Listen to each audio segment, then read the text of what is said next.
우리 지난 시간부터 이제 17장 배우고 있는데 우리 기말고사 17장까지 볼 거라고 했어요.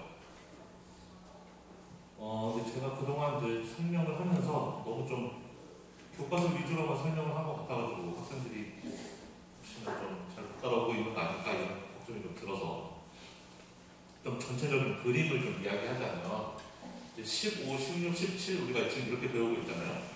그 사실은 다 연결되는 내용이란 말이에요. 크게 연결되는 것처럼 안 보일 수도 있는데 이제 우리가 15장에서 배웠던 것이 15장에서 제일 중요하게 배웠던 게 파레토 이피션스였어요. 그러니까 파레토 이피션스라는 것은 예를 들면 뭐 두 명의 참가자가 있을 때 어떻게 재분배 하더라도 둘 다를 고르게 만들 수 없는 상황이 파레토 이피션스라고 그랬죠. 반대로 말하면 둘 다 좋게 만들 수 있다면 그 상태는 파레토 이피션스가 아니다라는 거였고, 그러면 15장에서 우리가 또 뭘 배웠냐면 파레토 이피션스로 가려면 그럼 어떻게 가야 되느냐. 파레토 이피션스로 간다는 것은 사실 둘 다 좋아진다는 거잖아요. 그럼 우리 어떤 경우에 두 명이 서로 좋아지겠어요? 우리 둘 다 원래 남남이었는데 우리 둘 다 갑자기 더 좋아지려면, 즉 우리 둘 다 지금은 파레토 이피션하지 않은데 우리 두 명 다 파레토 이피션한 상태로 가려면 우리 둘 모두의 자발적인 거래가 있으면 된다는 거예요. 거래라는 게 요즘 말대로 누카의 협박 아니잖아요. 누가 칼리고 협박하는 거 아니에요. 너 이거 무조건 사, 아니면 팔아, 이렇게 협박하는 거 아니죠. 다 내가 사고 싶어서 사는 거고 팔고 싶어서 파는 거란 말이에요. 즉 두 명 다 원하니까 거래를 하는 거고, 그렇게 원해서 거래를 한다는 것 자체가 파레토 이피션스로 가깝게 간다는 뜻이 되는 거죠.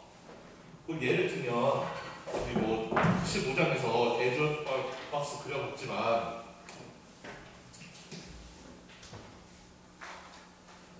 뭐 A, B 재화가 있을 때, 그래서 뭐 이쪽에 있는 애는 인디퍼런스 커버가 이렇게 생겼고 이쪽에 있는 애는 인디퍼런스 커버고 이렇게 생겨서 여기서 만난다 그러면은 지금 이쪽에 얘는 이 기울기를 보면 얘는 지금 A가 부족하고 B가 너무 많은 상태, A는 조금밖에 못 먹고 B는 지금 너무 많이 먹고 있는 상태라서 얘는 지금 자기 마음이 A를 좀 더 먹고 싶어, B를 좀 포기하더라도 A를 먹고 싶은 상태이고, 그 기울기가 이렇게 가파르다는 게 그 뜻이고, 얘 입장에서는 기울기가 좀 이렇게 완만하니까 얘는 지금 A를 너무 많이 먹고 있고 B는 되게 조금밖에 안 먹고 있는 거란 말이에요.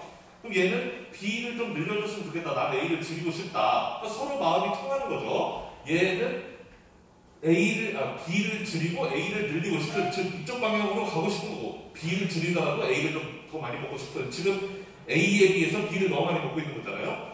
얘 입장에서는 B에 비해서 B는 요만큼밖에 안 먹고 있는데 A는 이만큼 먹고 있단 말이에요. 그러니까 B에 비해서 A가 너무 많은 상태예요. 얘도 지금 B를 줄이고 A를 늘리고 싶은, 거꾸로 가는데 A를 줄이고 B를 늘리고 싶은 마음이 있다는 거죠. 얘도 지금 이쪽 방향으로 가고 싶어요. 둘 다 이쪽 방향으로 가고 싶으니까 얘네 둘이 자발적으로 거래를 하는 거죠.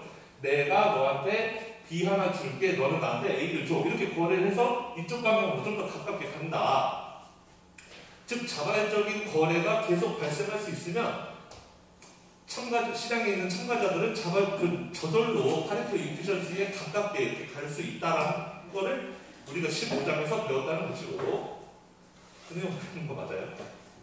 우리 그 내용을 배운 건데 잘 모를까봐 16장, 17장이 연결되어 있다는 건 무슨 얘기냐면 16, 17장은 지금 이런 자발적인 거래가 발생하면 알아서 파레토 이피션스로 갈 건데, 그 자발적 거래가 일어나지 못하게끔 방해하는 그런 예들을 16장, 17장에서 배우고 있는 거다. 그래서 17장에서는 인포메이션 에이시메트리를 배웠는데, 그게 뭐냐면 둘 다 거래할 마음이 있는데 어떤 물건이 있어요. 그래서 파는 사람도 10,000원에 팔 마음이 있고 사는 사람도 10,000원에 살 마음이 있는데 서로를 믿지 못해서 혹은 상대방에 대한 정보를 알지 못해서 거래를 못하고 있는 상황이니까 그런 게 파레토 이피션스를 못 가는 상황이잖아요.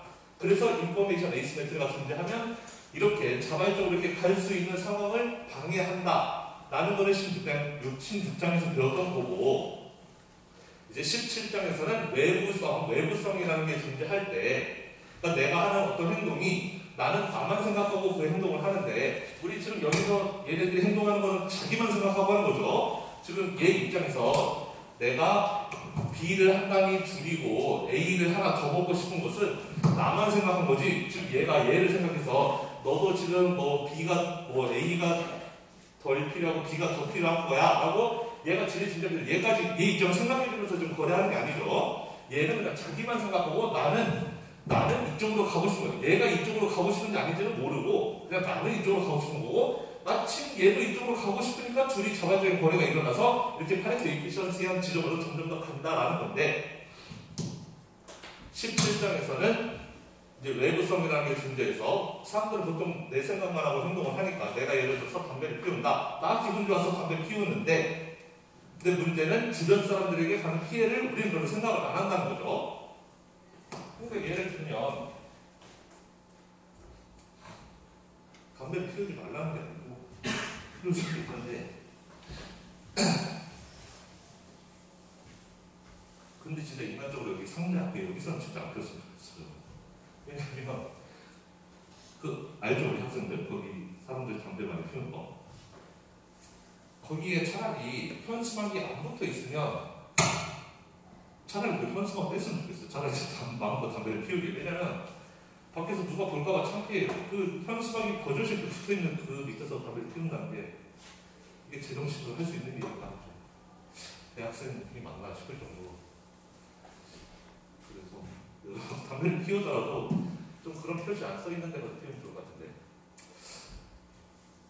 하여튼 뭐 예를 들면 이런 거죠. 또 스모커가 있어요. 예를 들어 담배 피우는 사람이 있고 그 주변에 있는 피해받는 사람들 뭐 네이버가 있다고 쳐봅시다. 주변 사람들 어떤 사람은 담배를 예를 들어서 안 피운다. 담배 안 피워요. 그러면 둘 다 그냥 제로인 상태라고 칩시다. 근데 만약에 얘가 담배를 피워요. 담배를 피운다 그러면 얘는 뭔가 기분 좋으니까 담배 피우겠죠. 예를 들어서 뭐 플러스 50만큼의 효용을 준다. 근데 그 주변에 얘는 담배 피우는 사람 1명이지만 주변에 있는 사람 100명이에요. 그 100명이 한 명당 마이너스 1씩 예를 들어서 그 이제 비용이 발생한다고 치면 그러니까 기분 나쁜 거죠. 담배 냄새도 싫고 뭐 그런 어쨌든 주변 사람이 100명 있는데 한 명당 마이너스 1씩 발생한다. 그러면 100명이니까 마이너스 100만큼 비용이 발생하는 거잖아요. 사회적으로. 자 그러면 얘는 그냥 자기 생각하면 이런 거 있는 줄 모르고 뭐 있는 걸 안다 치더라도 어쨌든 뭐 법으로 딱히 담배를 못 피우게 딱 지어놓은 게 아니라면 얘는 그냥 담배 피울 거란 말이에요. 그러면은 얘는 플러스 50이니까 당연히 담배 피울 거고 얘네들은 이렇게 피해를 보는 거고 자 그럼 뭔가 둘 다 좋아질 수 있는 방향이 있을 텐데 일반적으로 그런 게 잘 쉽지 않다는 거죠. 이제 우리가 좀 나중에 포스트 피어럼이라고 그걸 배우면 좀 알게 될 텐데 예를 들면 얘네들이 돈을 조금씩 모아서 야 너 담배 안 피우면 내가 너한테 70원 줄게 뭐 이렇게 하는 거죠. 예를 들면은 그럼 얘네들은 70원 돈 주는 거니까 잃어버리는 거죠. 그러면은 담배 안 피운다고 약속하면 70원 줄게 라고 해서 담배를 얘네들 안 피운다. 그럼 얘는 담배 안 피워서 기분은 나쁘지만 돈 70원 받았고 얘네들은 담배 안 피워서 좋긴 한데 어쨌든 돈 70원 날렸고 하지만 생각해보면 얘는 담배 피울 때에 비해서 20만큼 더 돈 번 거고 얘네도 담배 피울 때에 비해서 30만큼은 좋아진 거란 말이에요. 안 좋긴 하지만 이거보다 차라리 이게 낫다는 거죠. 자 그러면은 그냥 시간에 가만 놔두면 담배 피우는 애를 그냥 너 피우든 말든 네 알아서 해 라고 하면 얘는 무조건 피울 거예요. 0보다는 플러스 50이 좋으니까 당연히 담배 피울 건데 근데 실은 더 좋은 상황 파레토 이피션 한 상태가 아니다. 지금 이 상태는 왜냐하면 얘가 얻는 이득보다 주변 사람들이 보는 손해가 더 크니까 지금 이거는 누가 봐도 효율적이지 않은 거죠. 사회적으로 봤을 때 효율적으로 가려면 둘 다 0, 0인 즉 합이 0 더하기 0이라서 0인 쪽으로 거꾸로 가야지 합이 플러스 50 마이너스 100이라서 마이너스 50인 대로 가면 안 될 거 아니에요. 당연히 이쪽으로 가는 게 유리할 것이고 만약에 뭐 이런 거래가 가능하다면 실제로는 이런 일이 잘 없겠지만 예를 들어서 얘한테 너 담배 안 피우면 우리가 너한테 70 줄게 우리 70이라도 손해볼게 라고 한다면 얘는 20만큼 이득 얘네도 30만큼 이득 그래서 파레토 이피션시가 달성되는 방향으로 더 가깝게 갈 수 있다라는 거 이렇게 가능하다는 근데 일반적으로는 이제 잘 안 된다는 거죠. 이게 여러분 담배 안 피우는 사람들한테 가서 돈 주면서 내가 1,000원 줄게 너 피우지 마 이렇게 잘 안 하잖아요. 이런 것들이 외부성이 이제 파레토 이피션스로 가는 파레토 이피션스하게 가깝게 간다는 것은 결국 자발적인 거래가 발생한다는 건데 그런 거래가 실제로는 잘 발생되지 않으니까 그래서 이제 이런 거를 마켓 페일리어라고 한다는 거죠. 시장의 실패. 그러니까 거래가 많이 일어나면 많이 일어날수록 좋은 거다. 더 이상 자발적인 거래가 발생하지 않는 상태가 파레토 이피션시가 달성된 상태라는 것이고, 거래가 일어날 수, 둘 다 하고 싶은 거래가 있는 상황인데 못하고 있으면 그게 시장의 실패다라는 거예요. 시장의 실패의 예를 16장 17장에서 배우고 있는 거다. 그래서 지난 시간에 외부성 익스터널리티에 대해서 배웠는데, 이제 네거티브 익스터널리티와 파지티브 익스터널리티가 있어서, 네거티브 익스터널리티는 딱 담배 아니면 오염, 소음 이런 거죠. 내가 하는 어떤 행동이 나한테는 좋지만 남들한테는 피해를 끼치는 거, 이런 것들이 네거티브 익스터널리티고, 즉 나한테는 코스가 아니지만 주변 사람들한테 코스를 발생시키는, 역사를 짜증나게 하는 그런 것들이 네거티브 익스터널리티. 그 다음에 파지티브 익스터널리티는 내가 하는 어떤 행동이 주변 사람들을 좋게 만드는, 주변 사람들에게 이익을 주는 게 파지티브 익스터널리티여서, 우리 지난 시간에 교육을 예로 들었는데 생각해보니까 더 좋은 예가 있었는데, 우리 최근 한 몇 년간 파지티브 익스터널리티에 아주 좋은 예가 있었는데 혹시 뭔지 알까요? 최근 한 2, 3년 동안 백신이 제일 가장 많이 사용되는 예인데, 지금 생각해보니까 파지티브 익스터널리티 중에, 여러분 백신 맞을 때 당연히 나 안 걸리려고 맞는 거죠. 뭐 코로나 백신 같은 거 맞을 때 내가 안 걸리고 싶어서 맞는 거란 말이에요. 혹은 내 가족들 안 걸리게 하려고 맞는 거지만, 실은 나도 맞고 여러분도 맞고 한 명 한 명 맞을 때마다 국가 전체적으로 훨씬 그게 도움이 많이 된단 말이에요. 왜냐면 이게 전염병이기 때문에 그렇다는 거죠. 내가 백신 맞을 때는 내가 얻는 베네핏은 뭐 이 정도다. 내가 생각하는 수요는 이 정도라면 국가에서 생각하는 수요는 이렇게 크다라는 거예요. 왜냐하면은 여러분들이 백신 맞았을 때 효과가 여러분한테만 나타나는 게 아니라, 여러분이 코로나에 안 걸려서 주변 사람들도 안 걸리고, 그런 게 점점 확대되면은 국가 전체적으로 방역에 성공할 수가 있으니까. 그러니까 국가에서 이렇게 푸는 거죠. 여러분 만약에 그 코로나 백신을 돈 받고 팔았다. 공급부서 이렇게 돈 받고 팔았다면 여러분은 딱 요만큼밖에 안 사봤겠죠. 코로나 백신을. 근데 나라에서 공짜로 풀자면 여러분 사고 싶은 대로 사라 이렇게 공짜로 풀어버리니까 이렇게까지 사람들은 사게 된다라는 거예요. 실제로 이피션한 지점이 여기니까 이렇게 많이 이렇게 많이 사람들이 백신을 맞을 수 있게끔 공짜로 다 풀어버리는 거죠. 아예 비용 안 들게끔. 어쨌든 백신도 굉장히 아주 전형적인 파지티브 익스터널리티의 예라고 할 수가 있겠습니다. 제 설명이 너무 빨라서 잘 이해가 안 되나요? 너무 빨랐나? 그래서 지난 시간에 네거티브 익스터널리티하고 파지티브 익스터널리티가 왜 문제냐? 네거티브 익스터널리티는 당연히 나쁜 거니까 문제지만 파지티브 익스터널리티는 좋은 거 아니에요? 이렇게 생각할 수가 있는데, 그 둘 다, 그러니까 어쨌든 자발적인 행동에 맡겨주면 둘 다 문제를 발생시킨다는 거예요, 사람들에게. 즉, 네거티브 익스터널리티는 뭐냐면 주변에 패키지 거를 생각해서 네가 덜 해야 되는데 그렇지 않으니까 문제다 라는 게 네거티브 익스터널리티의 문제인 거고, 파지티브 익스터널리티의 문제는 주변에 혜택 볼 거를, 주변 사람들 좋아질 거를 생각하면 너가 그걸 더 많이 해야 되는데 넌 네 생각만 하니까 그렇게 많이 안 한다. 많이 안 해서 문제라는 게 파지티브 익스터널리티의 문제였던 거예요.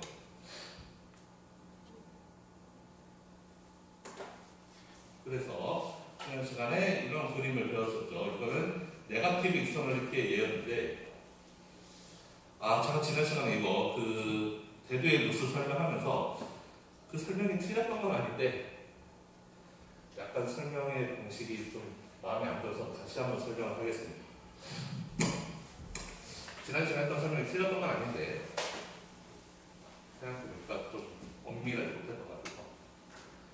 자, 디맨드가 있고, 그리고 개인적으로 생각하는 본인에게 발생시키는 코스가 있고, 그게 서플라이 커브죠. 그 다음에 이 코스는 나한테만 내가 예를 들어서 내가 담배를 피운다. 그럼 담배값 내는 게 나한테는 코스죠. 담배 사러 가야 되는 왔다 갔다 하는 거, 그리고 담배값 돈 내는 거, 이런 게 코스지만, 내가 담배 한 대 필 때마다 주변 사람들한테도 코스를 발생시킨단 말이에요. 물론 나는 그거 신경 쓰지 않지만 어쨌든 주변 사람들이 받는 코스가 이만큼 더 크다. 이만큼이 주변 사람들이 받는 코스라는 거죠. 그 사람들 때문에 실제 사회적인 마지막 코스, 소셜 마지막 코스는 저렇게 위에 있다라는 거죠. 그러면은 개인들이 내 생각만 한다면 지금 여기가 사회적인 소셜 마지막 코스이지만 소셜하고 생각하지 않고 주변 사람들 피해보는 거 나 신경 안 쓰고 나만 행복하면 돼. 나의 디맨드, 나의 서플라이 여기서 만나니까 나는 여기서 하겠다.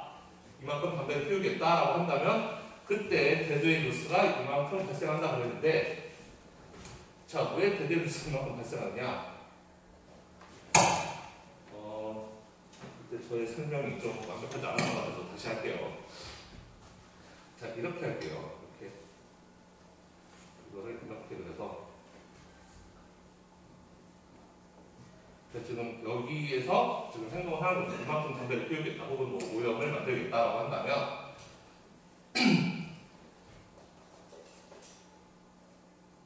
A, B, C, D, E 이렇게 구간을 나누겠습니다. 이 구간을. 자, 그러면 내 입장에서 컨슈머 서플러스는 A 더하기 B가 되는 거죠. 그 다음에 프라이빗한 입장에서 프로듀서 서플러스는 이건 프라이빗한 입장에 내 입장 담배를 사는 내 입장에서 프로듀서 서플러스 담배 공급자 입장에서는 D 더하기 이만큼 프로듀서 서플러스가 발생하는 거다. 그러니까 이거 위에가 컨슈머 서플러스, 이거 아래가 프로듀서 서플러스가 되는 것이고 그 다음에 여기서 발생되는 게 뭐냐면은 뭐라고 해야 되나? loss from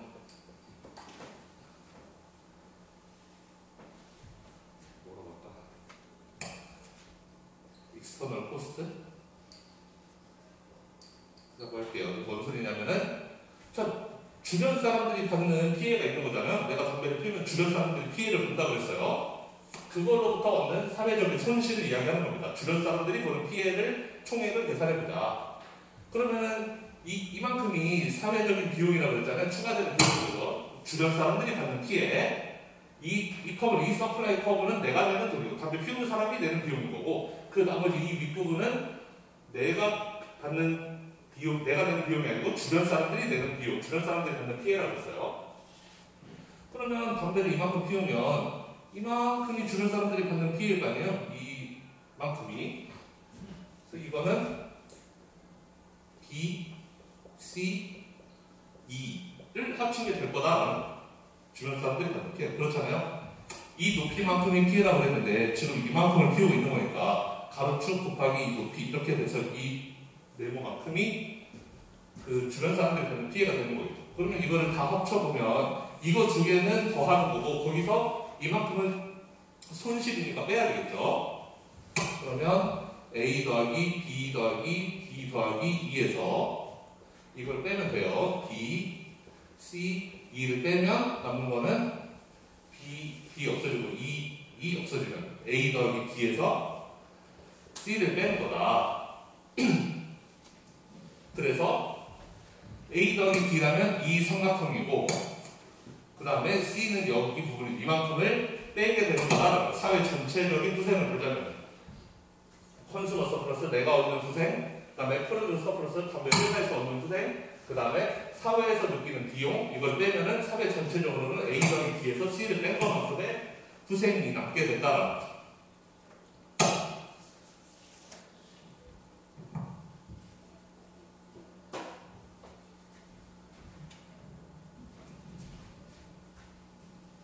자, 그런데 이거 지울게요.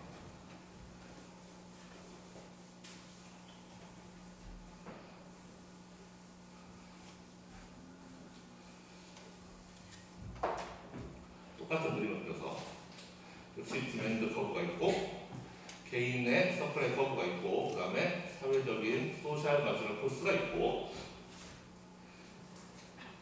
자, 그럼 이번에는 만약 이상이 담배를 여기서 피운다, 오염을 이만큼만 만든다 라고 한다면 이때는 이제 토탈 서플러스가 어떻게 되는지 우리 사회 전체적으로 얻게 된 후생이 얼마나 되는지 그러면 이 경우에는 이만큼이 이렇게 자를게요. A, B, C라고 하겠습니다.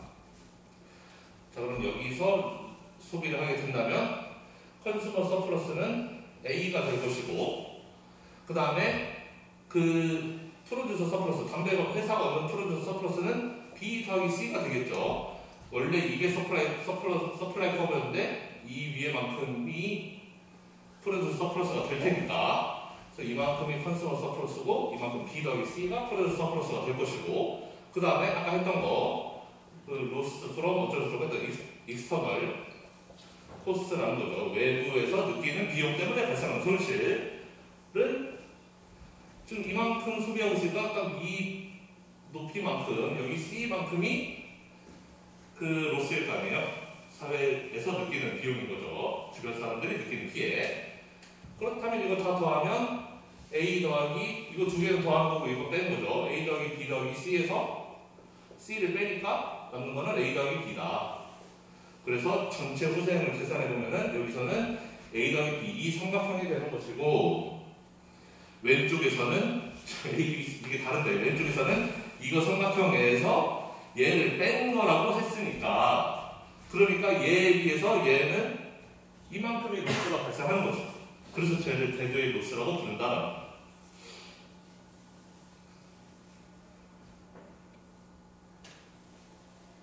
이해가 되나요? 얘는 지금 토탈 서플러스가 이만큼이라는 거고, 얘는 토탈 서플러스가 똑같이 이만큼 인 거에서 얘를 뺀 거다. 얘를 뺀 거니까 이만큼 마이너스가 발생하니까 그게 대조의 로스다라는 거. 그러니까 우리 사회 전체 후생을 생각하면 이쪽으로 와야 된다는 거죠.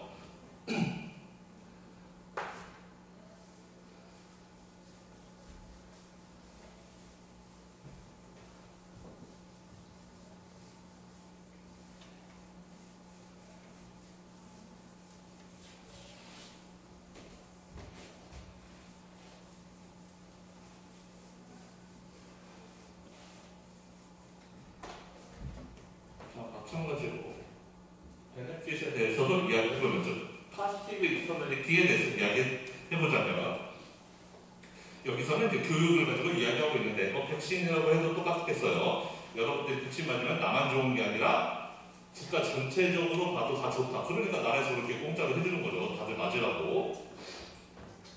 자, 그러면 역시 똑같이 그림 그려보겠습니다. 그러면 내가 느끼는 마지막 코스트가 있는 것이고, 그 다음에 내가 얻게 되는 마지막 베네핏이 있는 거죠. 여기는 서플라이라고 쓸게요. 서플라이, 그리고 디맨드. 이건 내가 느끼는 프라이빗 디맨드고, 내가 느끼는 나의 개인적인 프라이빗한 베네핏, 마지막 베네핏. 그 다음에 이 차이만큼 그 소셜 베네핏이 있는 거죠. 내가 백신을 맞음으로 해서, 혹은 내가 교육을 받음으로 해서 내 주변 사람들이 얼마나 많이 더 좋아지는가, 그 베네핏을 이 차이만큼이라고 하겠습니다. 그래서 얘를 소셜 디맨드라고 써놨네요. 소셜 디맨드.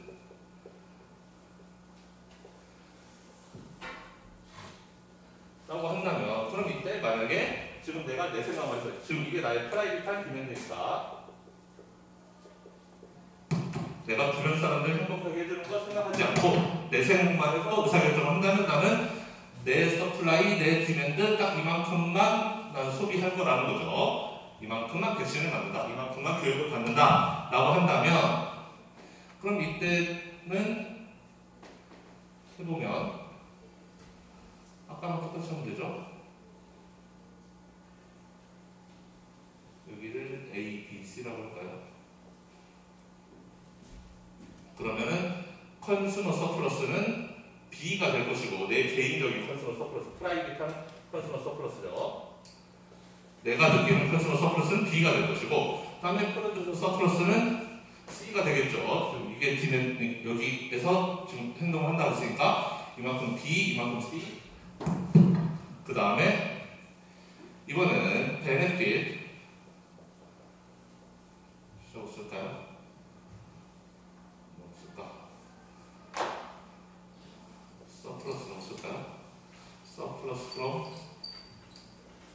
external benefit이라고 한다면, 즉 내 주변 사람들, 외부에서 느끼는 그 이익 때문에 발생하는 뭔가의 잉여, 추가되는 부분이 A가 될 거 아니에요. 이만큼이 사회에서 얻는 효용이라고 했으니까 이 넓이만큼이 사회에서 느끼는 그 효용이 사회에서 얻는 그 사회가 느끼는 이익 때문에 발생하는 잉여라는 거죠. 그럼 이건 다 더하는 거죠. 다 좋은 거니까. 다 더하면 A 더하기 B 더하기 C가 된다. 사회 전체적으로 느끼는 후생이 A 더하기 B 더하기 C 합친 것만큼이 된다라는 거죠. A는 사회가 느끼는 효용, B는 내가 느끼는 효용, C는 프로듀서가 느끼는 효용이 되는 거죠.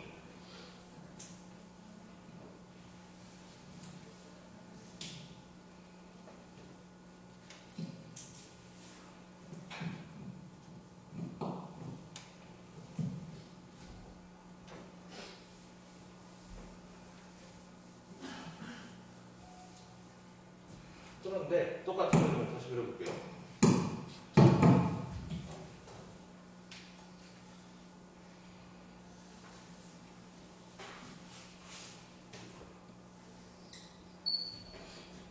자, 이번에는 내가 내 생각만 하지 않고, 내 생각만 했다면 난 여기에서 소비할 텐데, 내 생각만 하지 않고 내 주변 사람들까지 생각해. 우리 사회 전체를 생각해서 내가 공부를 좀 더 하겠다. 내가 백신을 맞기 싫었는데 우리 나라를 위해서 내가 욕심으로 백신 맞는다 라고 한다면 여기 가서 맞는 거죠. 이제 소셜 디맨드를 생각해서. 자, 그럼 여기서 의사결정했다라고 친다면, 그러면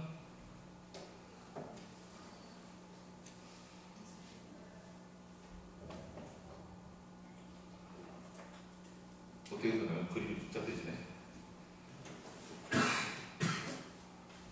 자, A, B, C, D, E 뭐 이렇게 해볼게요.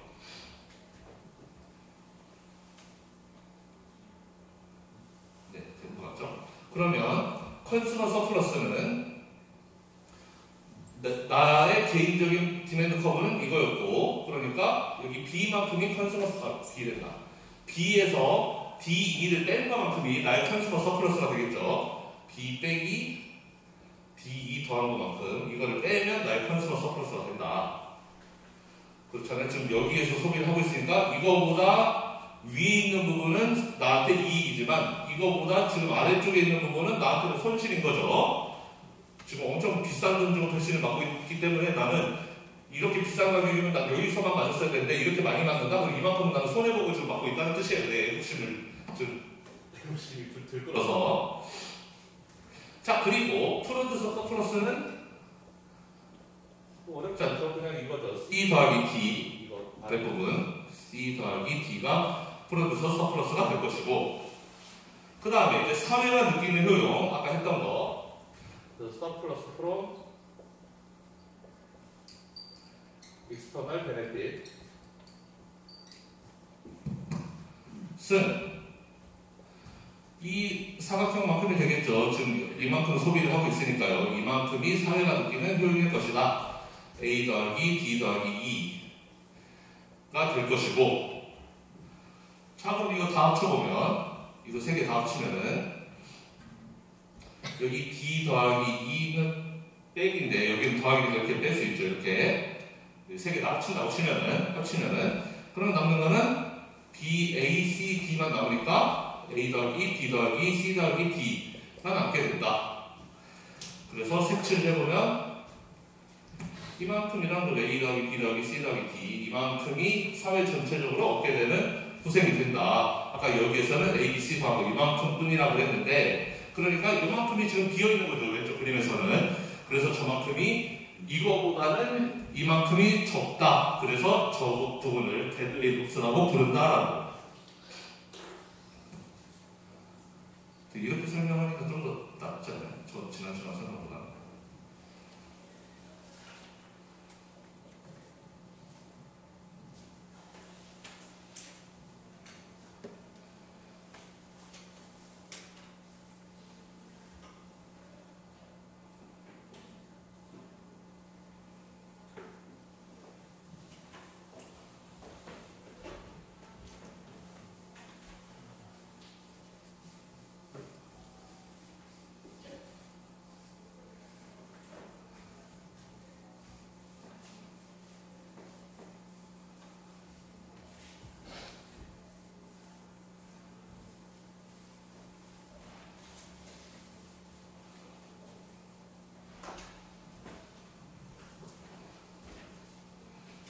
자, 여기 문제가 하나 있네요. 자, 완전 경쟁 시장에서 연필이 팔리나가요. 연필 만드는 회사에서 서플라이 커브는 PMC는 0.4Q이고 디맨드 커브는 P는 20-0.1Q인데 근데 그 연필 만드는 공장에서 에어 폴루션을 만든다는 거, 공기 오염을 만든다. 그 공기 오염 만드는 게 연필 한 박스 만들 때마다 50만큼 마지막 코스를 증가시킨다는 거예요.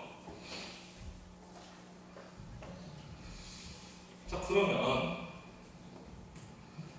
소셜 마지막 코스는 원래 마지막 코스는 MC는 0.4Q였는데 지금 여기서 한 단 리터 만들 때마다 0.50씩 더 만든다고 했으니까 비용이 0.50 추가되는 거죠.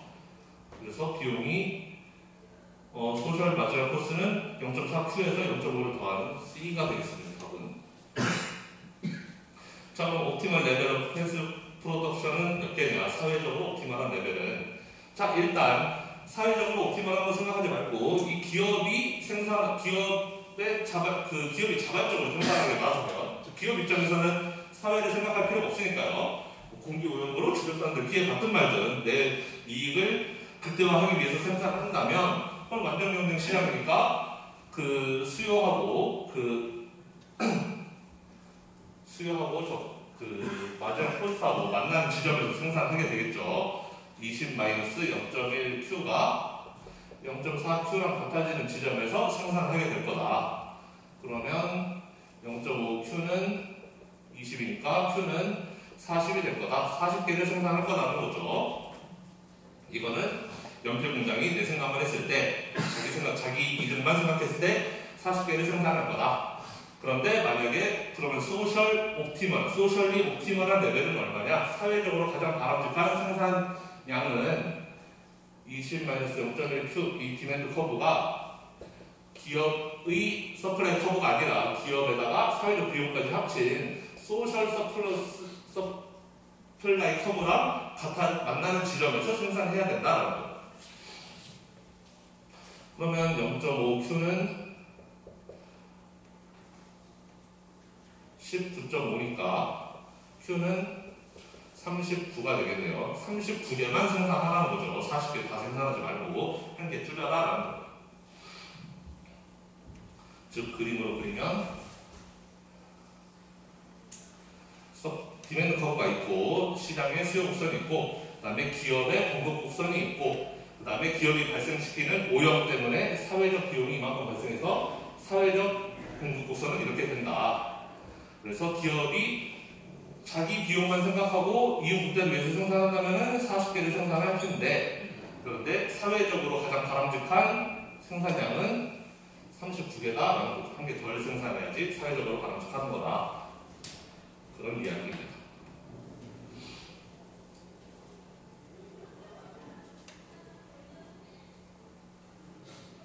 그래서 기업은 자발적으로는 40개를 생산하겠지만 사회적으로 가장 옵티멀한 레벨은 39개다.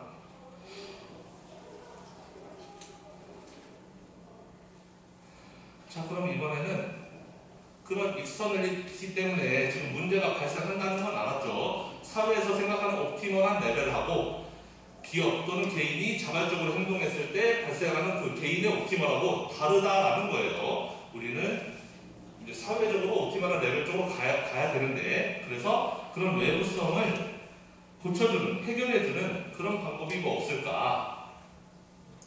지금 익스터널리티가 있는 경쟁 시장에서는 사회적으로 이피션트, 가장 효율적인 것보다 더 많이 혹은 더 적게 생산한다는 거예요. 부정적인 네가티브 익스터널리티가 있을 때는 더 많이 생산하고 파지티브 익스터널리티가 있을 때는 더 적게 생산하는 그런 문제가 있다는 거죠. 소셜리 옵티멀한, 소셜리 이피션한 지점에서 딱 생산하면 좋겠는데 꼭 나쁜 거는 더 생산하고 좋은 거는 덜 생산해서 문제다라는 거예요. 그런데 그런 것들은 마켓 인터벤션을 통해서 좀 익스터널리티를 프로젝트하는 게 가능하다. 외부성을 좀 고쳐주는 게 가능하다. 시장의 간섭이죠. 인터벤션은 시장의 간섭함으로써 외부성을 고치는데 도움을 줄 수가 있다. 근데 크게 보면 두 가지 방식이 있다는 거예요. 하나는 가격에 영향을 미치는 방식이 있고, 그게 예를 들면 세금 같은 거라는 거죠. 세금을 매기면 그만큼 이제 공급자한테 1달러 세금 매긴다? 공급자도 가격을 1달러 올릴 거 아니에요? 이렇게 가격에 영향을 미치는 마켓 인터벤션이 있고, 그 다음에 퀀터티에 영향을 미치는 타겟 퀀터티를 딱 정해버린다는 거죠. 몇 개까지만 딱 만들어라. 혹은 최소한 몇 개 이상 만들어라. 뭐 이런 식으로. 나쁜 거라면 딱 몇 개까지만 만들어라고 제한할 거고, 좋은 거라면 최소 몇 개 이상 만들어라. 많이 만들게끔 그렇게 유도를 하겠죠. 자, 그래서 여기서도 이제 예를 들어서 문제를 풀어보자. Efficient level of pollution을 가지고 문제를 풀어보자는 거예요. 폴루션의 efficient한 레벨. 좀 말이 웃기죠. 오염의 가장 적당한 레벨이라는 건데, 오염이라는 거는 당연히 없으면 없을수록 좋은 거 아닌가? 뭐 이렇게 생각할 수가 있는데, 그게 아니라는 거예요. 오염이 너무 없어도, 오염 다 없애면 우리 다 불 끄고 전기 다 없애고 다녀야 되니까 그렇게 살기는 너무 힘들고, 적당한 오염은 필요한데, 그렇다면 오염을 어느 정도로 유지하는 것이 가장 바람직한가, 그거를 찾아보자라는 겁니다. 그래서 efficient level of pollution을 우리가 결정할 건데, 뭐 다른 말로 이야기하면은 externality를 감안한 그 pollution의 레벨을 찾아보자라는 거예요. 그래서 우리가 어떤 제품을 생산하거나 할 때는 당연히 공기 오염을 수반할 수밖에 없는데, 그런 externality까지 생각한다면 그 어느 정도 공기 오염을 하는 것이 생산성과 사회적인 그런 비용을 잘 밸런스를 맞출 수 있는가를 찾아보자라는 거죠. 그러면 자, 여기 MCP라는 게 있고 MBP가 있는데, P는 좀 아래쪽으로 내렸으면 좋았을 텐데, 아래 층자로 이렇게 했으면 좋았을 텐데, 네, 여러분들 그냥 이렇게 보시면 좋을 것 같아요. 자, 폴루션의 코스트하고 폴루션의 베네핏을 보자라는 거예요. 그러면 생각해보세요. 공기 오염을 만드는 곳은 쉽게 말하면 공장들이죠. 생산자들. 공기 오염은 생산자들이 만드는 거예요. 뭐 연필 공장이든 무슨 공장이든. 오염은 생산자들이 만드는데, 그럼 오염으로부터 발생하는 비용은 누가 부담하는 비용이에요?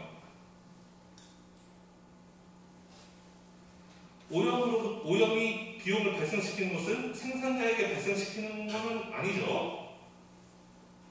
오염이 발생하면 그 주변에 있는 사람들이 힘들지, 공장이 뭐가 힘들겠어요? 공장은 오염이 많이 나가건 적게 나가건 사실 상관없죠. 비용 입장에서는.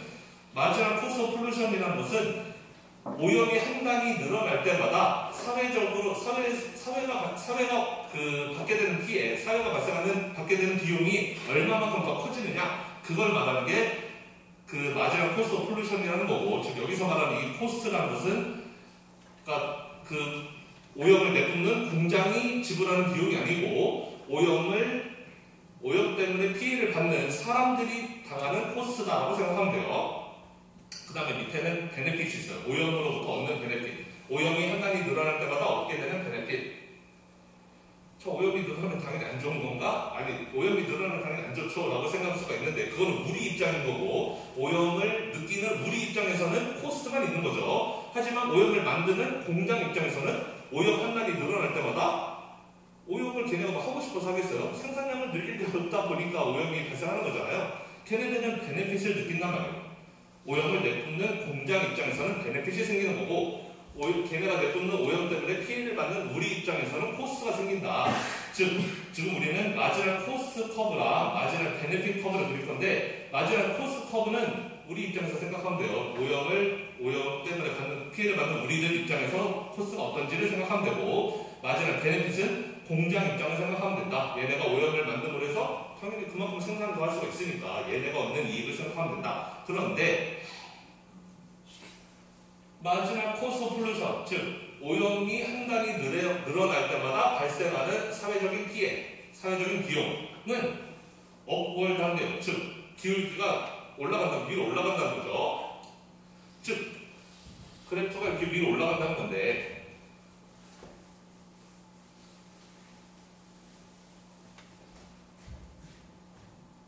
그러니까 가로축이 레벨 오브 폴루션이에요. 오염의 정도이고 세로축은 이제 뭐 베네핏과 코스트일 텐데 코스트는 이렇게 올라간다. 즉 사회 전체적으로 봤을 때 오염이 적을 때에는 우리가 느끼는 비용이 그렇게 크지 않다라는 거예요. 공기가 완전 무결하게 깨끗한 상태에서 오염 조금 나왔다고 우리가 그렇게까지 신경 많이 안 쓴다는 거죠. 근데 오염이 심각해질수록 오염이 점점 커지면 커질수록 우리가 느끼는 비용이 점점 더 커진다라는 거죠. 좀 말이 되는 것 같나요? 그렇게 써있죠. At low levels of pollution에서는 그 폴루션의 레벨이 낮은 경우에는 우리가 받는 데미지가 그다지 크지 않아 상대적으로 작다. 어차피 공기가 깨끗한 상태라면 거기서 오염 조금 먼지 조금 나온다 그래서 우리가 그렇게 피해를 크게 받지 않는다라는 거죠. 그런데 폴루션의 정도가 심해져서 어느 정도 높아지게 되면 그때부터는 폴루션 한 단위 늘어날 때마다 우리가 얻게 되는 데미지가 커진다라는 거예요. 그래서 여러분들이 그렇게 생각해주면 좋겠는데 저는 이게 말이 되는 것 같은데 저는 말이 된다고 생각합니다. 말이 안 되나요? 그 다음에 반대로 이번엔 마지막 베네핏 입장에서 보자면 마지막 베네핏은 즉 공장 입장에서 오염을 한 단위 더 내뿜을 때마다 기업이 얻게 되는 이제 이익이라고 생각한다면 그거는 슬로프가 다운을 한대요. 이익은 오염 한 단위 더 생산할 때마다 그러니까 처음 오염이 작았을 때는 이익이 엄청 컸는데 오염을 점점 더 만들 때마다 이익이 점점 추가되는 이익은 점점 감소한다는 거예요. 이익이 발생하긴 발생하지만 오염이 아예 없다가 처음에 오염 몇 번 썼을 때는 이익이 엄청 컸는데 나중에 오염을 이제 어느 정도 많이 쓰고 나서 거기서 한 단위 더 추가할 때는 이익이 생기긴 생기지만 예전보다 훨씬 작아진다라는 거예요.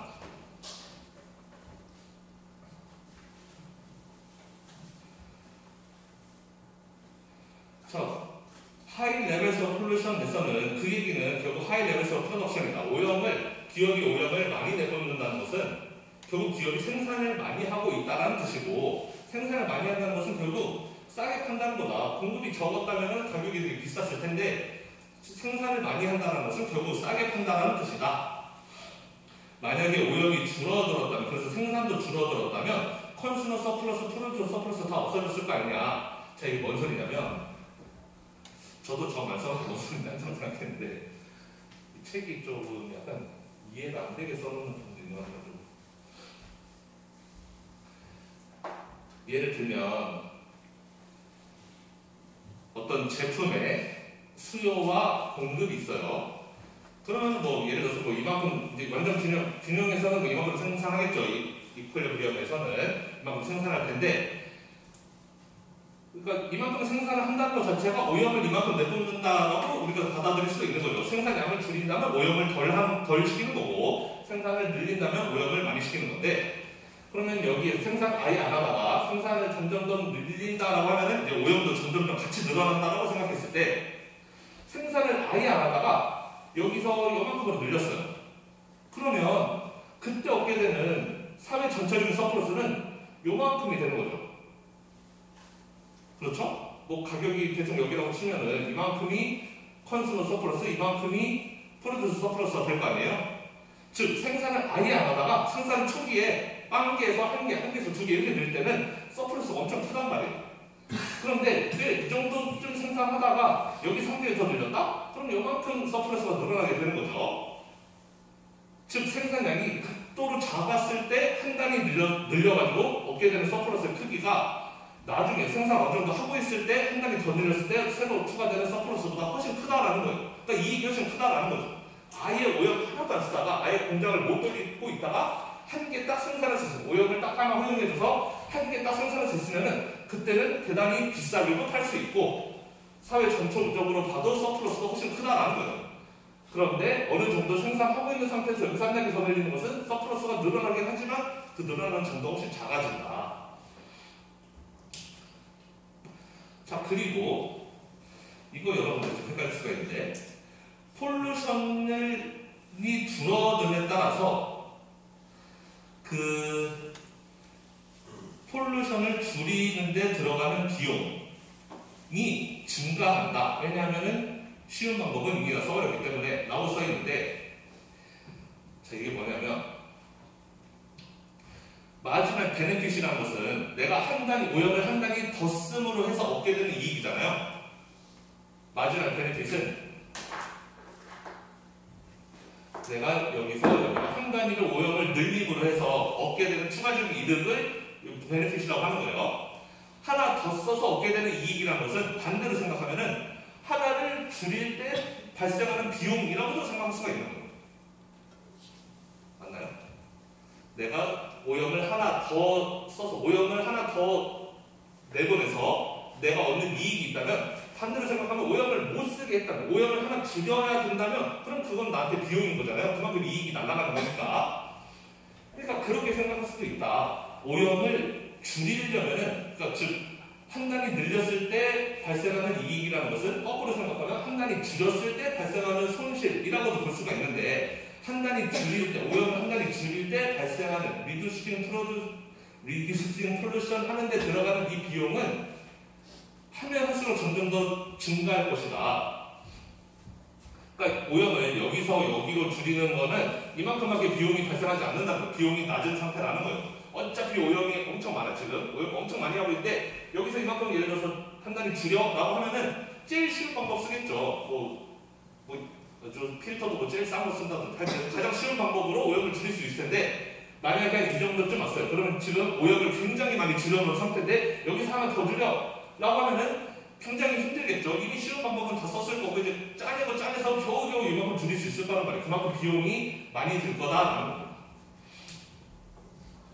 그래서 결국 이 얘기를 한 거예요. 마지막 코스트는 이렇게 올라가고 마지막 베네핏은 이렇게 내려가는 거다. 근데 마지막 코스트는 그 주변 사람들이 느끼는 피해라고 생각하면 된다고 했어요. 즉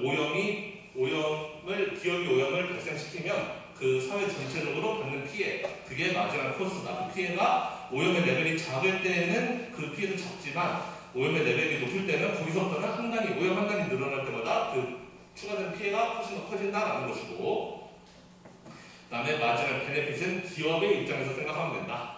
그래서 기업의 입장에서 오염을 한 단위 늘릴 때마다 기업은 생산을 그만큼 더 할 수 있다. 공장을 그만큼 더 올릴 수 있다는 뜻이니까 당연히 이익이 발생할 텐데 그 이익은 오염이 늘어나면 늘어날수록 점점 추가된 이익은 감소하는 형태로 이렇게 나타나게 된다. 라는 것이고, 여기서 중요한 것은 마지널 베네핏 오브 폴루션은, 즉 MB는 마지널 베네핏은, 즉 오염 한 단위 늘릴 때마다 기업이 얻게 되는 추가적인 이익은 뭐랑 같냐면 마지널 어베이트먼트 코스랑 같다. 어베이트먼트는 아까 이야기했던 그거예요.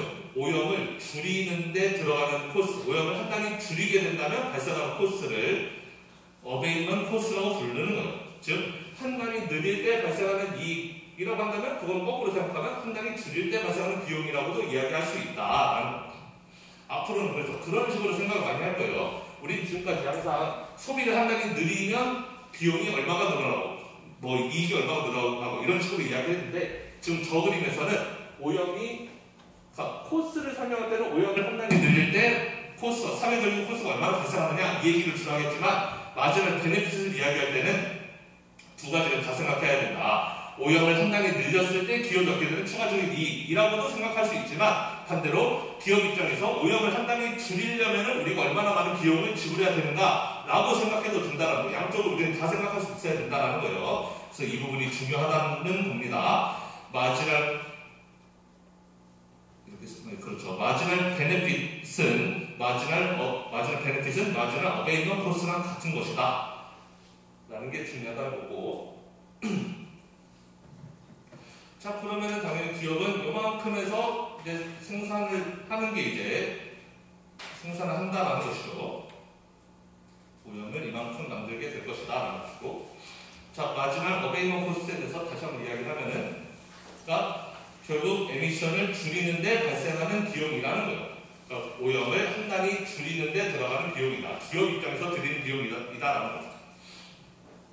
그래서 뭐 기술적인 비용도 있을 수 있고, 아니면은 못하는 생산이라는 거죠. 내가 오염을 한 단위 줄인다는 것은 그만큼 공장을 덜 돌린다는 거잖아요. 그만큼 내가 생산할 수 있었는데 오염을 줄임으로 해서 생산 못하는, 그러니까 이미 날려버린 프로덕션이라는 거예요. 그런 것도 비용일 수 있고, 아니면 실제로 오염을 줄이는데 뭔가를 해야 된다면 그 기술적인 비용도 들어갈 수 있다. 자, 우리는 마지막 베네핏을 디맨드, 오염의 디맨드 커브로 볼 거고 마지막 코스를 서플라이 커브로 볼 거다.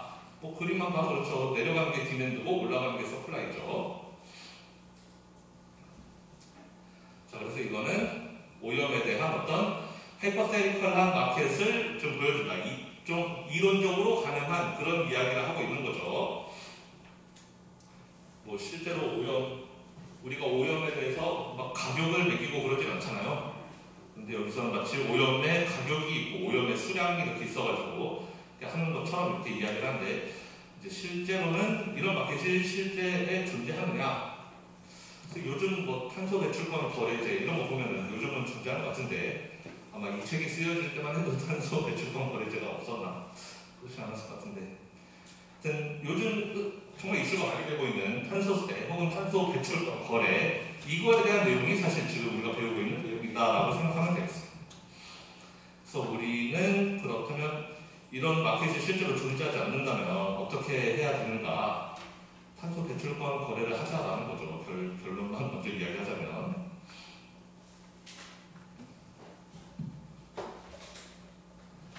자, 그래서 우리 아까 이야기했는데 익스터널리티를 이제 고치기 위해서 두 가지 방법이 있다고 그랬어요. 다시 위로 올라가면은, 하나는 가격을 가지고 그러니까 시장 간섭을 통해서 우리는 익스터널리티를 해결할 수 있다고 했는데, 가격을 바꾸게 하는 정책을 사용할 수도 있고 아니면은 수량을 제한하는 방법을 선택할 수도 있다. 그래서 좀 그거를 따로따로 보자. 첫 번째, using prices to correct externality 있으니까 이거는 가격을 사용해보자. 그래서 재화의 가격을 바꾸게끔 하는 거죠. 생산된 재화의 가격을 바꾸게 한다. 어떻게? 세금을 매긴다든지 아니면은 보조금을 준다든지 해서 가격을 바꾸는 방식이 있을 수 있다. 그래서 가격을 바꿈으로 해서 우리의 목적은 뭐냐면 소셜 베네핏과 프라이빗 베네핏 또는 코스트를 얼라인시키다, 일치시키게 만든다라는 거예요. 우리의 문제점은 계속 이거였잖아요. 문제는 프라이빗한 서플라이 커브하고 소셜 서플라이 커브가 달랐죠. 서로 다른 평행을 그리면서 서로 다르잖아요. 이때 보면은 소셜 디맨드 커브와 프라이빗한 디맨드 커브가 이렇게 서로 평행을 그리면 달랐어요. 서로 일치하지 않으니까 문제였던 건데, 우리가 세금이나 보조금을 통해서 이 디맨드 커브를, 이 밑에 있는 디맨드 커브를 위로 이렇게 끌어올려보자. 디맨드 커브를 위로 올리려면 어떻게 해야 돼요? 수요자들에게 보조금을 주면 되죠. 돈 주면은 원래 공부하기 싫었던 것도 장학금 준다고 그러면 공부 좀 더 하고 싶고 그렇죠. 원래 대학 등록금이 엄청 비싸서 대학 안 가려고 그랬는데 학교에서 장학금 준대. 그러면 좀 가고 싶은 마음이 좀 더 생기잖아요. 수요가 더 늘어나죠. 여기에서도 이렇게 서플라이 커브를 이렇게, 서플라이 커브가 소셜 서플라이가 위에 있고 프라이빗 서플라이가 밑에 있다면 이 프라이빗 서플라이를 위로 올려서 일치시키자. 이 빨간색 선을 위로 올려서 노란색 선과 일치되게끔 만들자. 그럼 서플라이 커브를 위로 올리려면은, 즉 위로 올린다는 건 공급을 줄인다는 거죠. 공급을 왼쪽으로 줄인다라는 건데, 공급을 줄이려면 공급자들한테 세금을 부과시키면 되겠죠. 너네 하나 만들 때마다 세금 얼마씩 내. 그럼 당연히 그만큼 그 공급을 줄일 테니까 공급 곡선이 이렇게 위로 올라가게 된다. 그래서 이게 세금 또는 보조금을 활용하는 것이 using prices to correct externalities 하는 거예요. 그래서 네거티브 익스터널리티인 경우에, 즉 익스터널리티가 비용을 발생시키는 경우, 비용을 발생시키면 공급 곡선의 문제죠. 그럴 때는 텍스를 매긴다, 세금을 매겨서 공급 곡선을 위로 올려보내는 방식을 사용한다. 파지티브 익스터널리티인 경우에 내가 하는 어떤 행동이 주변에게 좋은 효과를 가져다, 이익을 가져다 줄 때는 디맨드를 올리는 방식으로, 그렇다면은 뭐 보조금을 주는 거죠. 이렇게 보조 서브시디를 주는 방식으로 이렇게 프라이빗 베네핏 또는 코스를 소셜 베네핏 또는 코스와 일치되게끔 그렇게 이동시키게 만든다. 특히 네거티브 익스터널리티가 존재하는 경우에 경제학자들이 아주 좋아서 환장하는 게 피그오비언 텍스라는 거죠. 피그오비언 텍스라고 해서, 이분이 프랑스 사람인가? 하여튼 유럽 어디 사람인데, 저는 미국 사람 확실히 아니고 유럽 어디 분인데 피고라는 분이 생각했던 텍스예요. 그러니까 세금을 매겨서 결국은 프라이빗 그 서플라이 커브를 위로 올려서 소셜 서플라이 커브랑 일치시키게끔 만들자는 게 이제 픽업이한 텍스입니다. 우리 주변에서 흔히 볼 수 있는 게 뭐 주세, 담배세 뭐 이런 거죠. 담배 만약에 세금 안 붙이면 지금 가격 엄청 쌀 텐데 담배가 세금 때문에 지금 가격이 엄청 비싸잖아요. 그러니까 이제 만약에 세금 안 붙였다 그러면 이제 초딩들도 다 피우고 할 텐데 담배에 세금이 이렇게 세금을 많이 붙여서 가격이 이렇게 비싸졌기 때문에 돈 없는 애들 못 피우고 돈 있는 애들만 피우게 된다. 술에도 주세를 많이 하고 만약에 술에 세금이 없었다 그러면은 초딩들도 다 술 먹고 그럴 텐데 그건 좀 그런가? 돈 없어도 돈 없는 사람도 술 많이 먹을 수 있는데 그리고 술 먹다 보면 돈 아까워서 못 먹잖아요. 이게 다 주세다. 그러면 잘한다. 그런 게 픽업이한 텍스라는 거예요. 그러니까 그냥 개인에게 맡겨주면 너무 많이 소비를 한다는 거죠. 그래서 세금을 매김으로 해서 그 소비가 줄어들게끔 만드는 텍스가 바로 픽업이한 텍스다. 자, 그래서 이런 익스터널 마지막 코스가 있는 경우에 그거를 이제 그 가격을 올림으로 해서 사람들이 그 재화에 대한 소비를 줄일 수 있게끔 유도시키는 것을 픽업이한 텍스라고 하고, 제가 이거 쓰다가 좀 웃겼는데 이거는 이제 저자들이 쓴 건데, 이제 이 픽업이한 텍스는 마켓 페일리어를 이제 고쳐준다. 그러므로 해서 이제 사회 전체적인 후생을 향상시켜 준다. 여기까지 글을 했는데 rather than distorting markets like other taxes라고 써있죠. 그래서 다른 세금들은 시장을 왜곡시키는데 픽업이한 텍스는 좋은 텍스다라는 거예요. 자, 우리 보면은 우리가 뭔가 살 때 세금 내는 경우가 대단히 많단 말이에요. 예를 들면 자동차세 같은 거 되죠. 자동차세는 픽업이한 텍스 아니에요. 만약에 자동차세가 너무 비싸서 자동차 안 사는 사람 맞아요. 있을 수 있죠. 충분히 자동차세 비싸니까. 자동차세는 픽업이한 텍스가 맞아요. 왜냐하면 그 세금을 자동차세라는 걸 매기지 않아서 만약에 자동차의 소비가 더 늘어나게 된다면 그만큼 공기 오염이 더 심해질 거 아니에요. 대기 오염이. 어쨌든 자동차는 그만큼 대기 오염을 발생시키는 거니까 자동차에 대한 소비를 조금이라도 줄여라 라는 측면에서 자동차세라는 것은 픽업이한 텍스에 들어간다. 이 저자가 싫어하는 디스토링 마켓 하는 세금이 아니라는 거죠. 그럼 여러분들 생각해봐요. 그럼 세상에 존재하는 모든 우리가 뭔가를 사고 팔 때 세금을 내야 되는 그런 제품이 있다면 그럼 이 전부 다 픽업이한 텍스인가? 예를 들면 아까 말했던 술, 담배 이런 것들 세금 붙는 거 다 픽업이한 텍스 맞죠? 우리 뭐 휘발유, 자동차에 넣는 가솔린 이런 것도 생각해보면은 다 거기에도 세금이 엄청 많이 붙는데 그런 것도 다 픽업이한 텍스가 맞죠? 왜냐면 우리가 휘발유 쓸 때마다 오염이 얼마나 심해져요. 그러면 당연히 세금 없을 때에 비하면 훨씬 소비를 줄일 수가 있으니까 픽업이한 텍스다. 즉 마켓 페일리어를 프레트하는 아주 좋은 텍스다. 경제학자들이 환장을 한다. 아주 좋아한다. 좋아하는 텍스인데 그럼 아닌 텍스들 뭐가 있을까요? 뭐 예를 들면 여러분들 주식 투자하는지 모르겠는데 저는 안 하는데 안 한다고 안 믿던데 진짜 안 해요. 예를 들어 주식 요즘 그 금투세 얘기가 많죠. 이제 우리가 투자 수익을 얻게 되면 거기에다가 세금을 이제 부과시키려고 하는데 그게 맞냐 틀리냐. 근데 이제 많은 사람들이 이제 무조건 세금 매긴다고 하면 다 싫어하니까 다 이제 입에 거품 물고 좀 난리인데 사실은 이거 좀 딴 얘기해도 되나? 금투세의 핵심은 이거죠. 지금 현재는 주식 거래할 때 거래세라는 게 있단 말이에요. 사고 팔 때마다 거래세를 내죠. 정확히 얼마인지 모르겠는데 살 때 얼마 되고 팔 때는 안 되나? 하여튼 아마 주식 하는 학생들은 다 알 거예요. 주식 거래할 때마다 세금을 냅니다. 내가 이익을 받든 안 받든. 지금 이거랑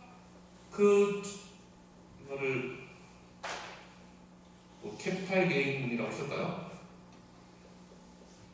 텍스죠. 자본 이득을 봤으면 그거에 대해서 세금을 내라. 소위 우리가 말하면 지금 금투세인 거죠.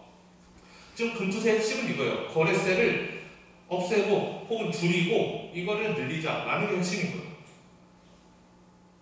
물론 이제 이거는 그대로 놔두면서 이것만 늘리자? 그러면 이제 그건 물론 당연히 말이 안 되죠. 이거는 그냥 세금을 늘리자는 얘기밖에 안 되는 거지만 지금 현재는 세금을 주로 이쪽에서 걷고 있는데 주식 투자를 할 때마다 이제 세금을 걷고 있는데 그거 걷는 거 하지 말고 대신에 투자 이익을 얻으면, 즉 돈을 벌었으면 그거에 대해서만 세금 내고 대신에 거래할 때는 세금 내지 말라라는 게 이제 이 논쟁의 핵심이 되는 건데, 자 그럼 지금 현재 부과시키고 있는 거래세는 피고비언 텍스예요. 이건 조금 애매하긴 한데, 주식 거래를 많이 하면 그게 안 좋나요?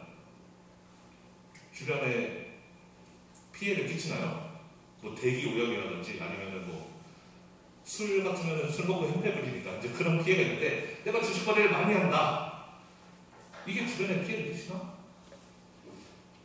잘 모르겠어요. 피해를 끼친다고 할 수도 있고, 주식 거래를 너무 많이 하다 보면 너무 주식도 막 도박처럼 중독이 될 수가 있으니까 중독에 빠지지 않기 위한 텍스라면 좀 이해가 되긴 하지만, 우리가 보통 남에게 피해를 끼치는 거래가 아니라면 거기에 대해서 세금을 매기는 게 바로 얘가 그렇게 주장하는 디스토링 마켓이라는 거예요. 시장을 왜곡시킨다는 거죠. 가만 놔두면 수요와 공급이 만나는 여기서 이피션한 그 이퀄리브리엄이 나오게 될 텐데, 괜히 쓸데없이 세금을 붙여가지고 이만큼 거래가 줄어들게 만드는 역할을 하는 거 아니냐. 그래서 지금 문제는 거래세는 없애고, 얘는 피고비언 텍스가 아니니까 얘를 없애고 대신에 우리가 일반적으로 소득을 얻었으면, 돈을 벌었으면 세금을 내는 것은 합당하다고 생각하니까 대신에 돈을 번 거에 대해서만 세금을 내라. 좀 이쪽으로 좀 가고 있는 거죠. 분위기 이렇게 가고 있는데, 이런 걸 잘 생각 안 하면 일단 세금이라고 하면 다 보통 걸고 달아들기 때문에 좀 약간 그렇게 하죠. 저는 뭐가 맞는지는 모르겠는데, 어쨌든 금투세라는 거를 왜 추진하려는지 그런 이유는 알 것 같죠. 왜냐면 거래세가 우리가 지금 여기서 배우고 있는 피고비언 텍스에 속하느냐, 좀 되게 애매하단 말이에요. 여러분들이 만약에 우리나라는 제품마다 가져가, 예를 들어 옷 살 때마다 세금을 뭐 10%씩 붙인다 쳐보세요. 그러면은 그런 것 역시 피고비언 텍스가 될 수 없다고. 옷 많이 사는 게 남한테 누가 피해 주는 게 아니잖아요. 근데 옷 살 때마다 만약에 세금을 10%씩 붙인다? 그럼 그것 역시 시장을 왜곡하는 텍스라는 거예요. 그러니까 여러분들이 세금 낼 때는 이거 잘 생각해 봐야 된다는 거예요. 그러니까 정부에서 정책을 하는 사람들이 어떤 특정 제품에다가 세금을 매길 때에는 피고비언 텍스인가 아니면 쓸데없이 시장을 왜곡시키는 그런 텍스인가를 잘 생각해보고 정책을 만들어야 된다. 이게 남에게 피해를 끼치는 그런 재화, 너무 많은 소비가, 그 특정 재화에 너무 많은 소비가 남에게 피해를 끼치는 네거티브 익스터널리티를 갖고 오는 그런 재화라면은 피고비언 텍스, 즉 세금을 매기는 것이 올바른 세금 정책인 건데, 그거를 많이 소비한다고 해서 주변에 피해 주는 게 없다라면, 즉 익스터널리티가 없는 재화에 대해서는 세금을 굳이 부과시킬 필요가 없다라는 거예요. 제가 볼 때 우리가 주식 거래세가 대표적인 그런 것이고, 만약에 뭐 우리가 생수 사 먹는데 거기에도 세금 매긴다? 그럼 그건 미친 짓인 거죠. 그러니까 예를 들면은 내가 물 많이 먹는 게 남한테 피해를 줄 일이 없는데 그런 거에다 굳이 세금을 매길 필요가 없다라는 거예요. 그래서 여러분들이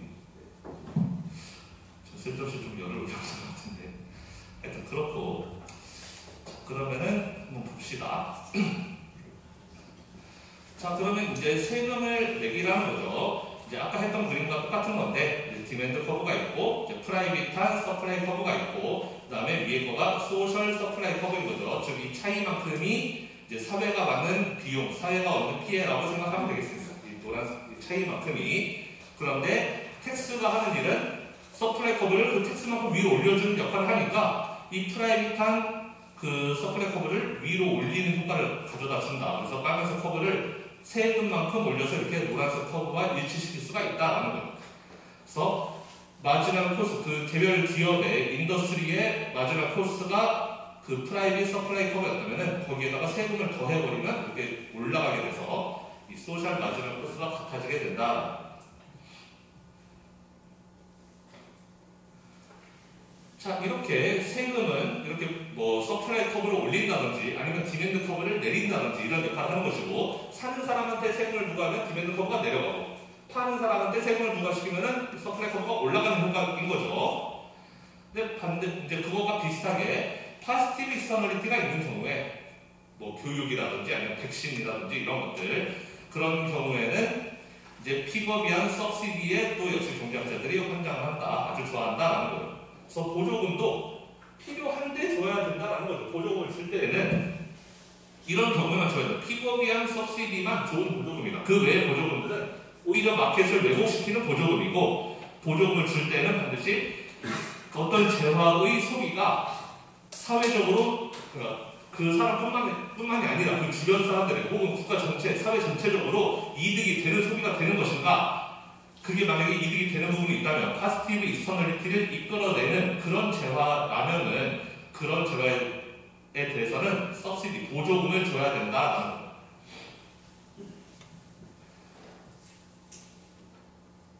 그래서 그 보조금은 당연히 그 익스터널 마지막 베네핏과 동일한 그 액수만큼 그렇게 주면 되겠죠. 우리 텍스도 그렇게 했듯이. 즉, 여기서 세금을 매길 때 딱 이 차이만큼, 이 익스터널 마지막 코스만큼 세금을 매겨야 되고, 보조금을 줄 때도 역시 딱 이 차이만큼, 이 소셜 베네핏 이만큼, 익스터널 마지막 베네핏 이만큼만 보조금을 주면 된다. 그럼 디맨드 커브가 이렇게 올라갈 테니까 딱 그만큼만 보조금을 주면 그 가장 소셜리 이피션트한 이퀄리브리엄에서 소비가 발생하게 될 것이다 라는 거예요.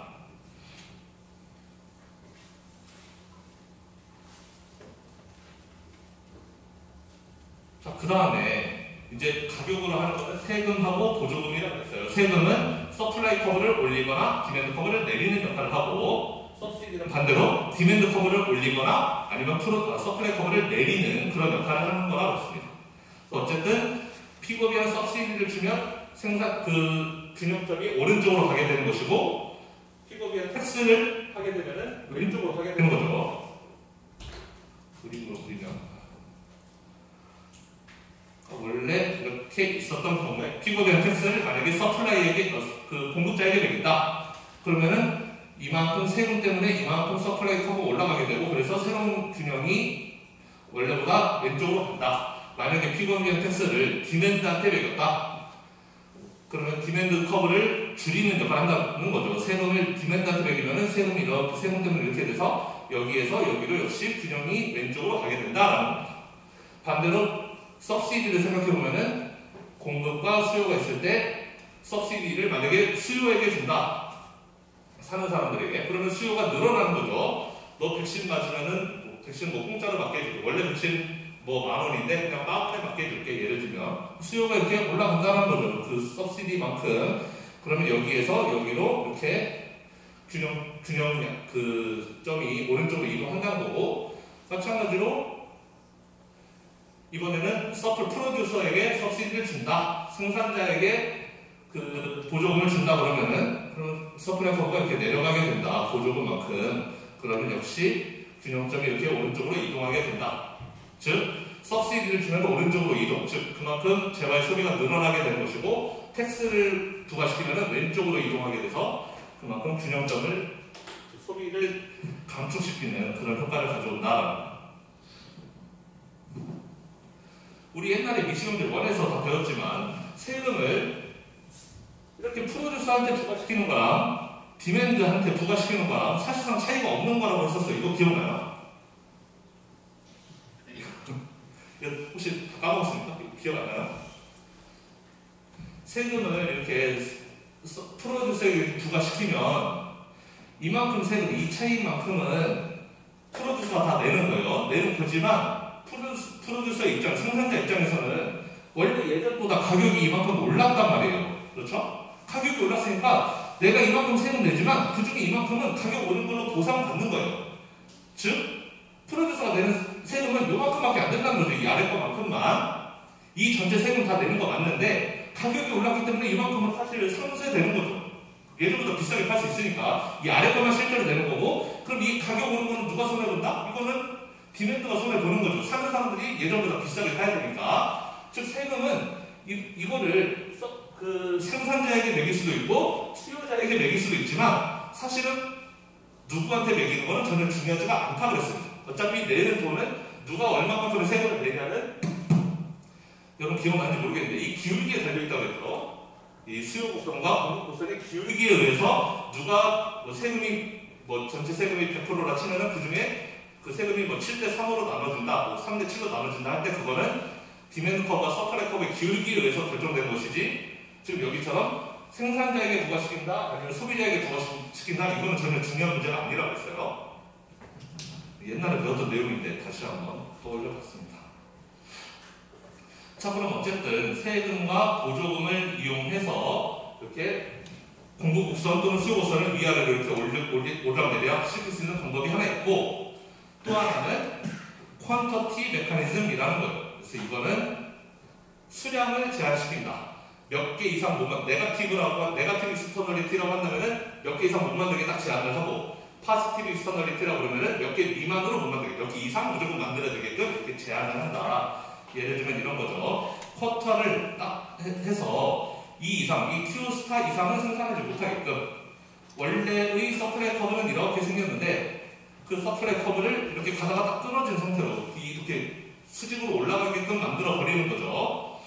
여기까지는 Q 스타 밑에서는 네 맘대로 너의 원래 비용대로 생산하는데, 여기서 한 단위 더 생산하려면 안 돼, 이거 법으로 막아놓는다고 했어요. 한 단위 더 생산 못한다. 한 단위 더 생산하려면 너 한 1,000조 내, 뭐 이런 거죠. 그러니까 이렇게 비용이 쭉 올라가 버리는 셈이 되는 거죠. 생산을 더 이상 못하게 막아놓는 거니까.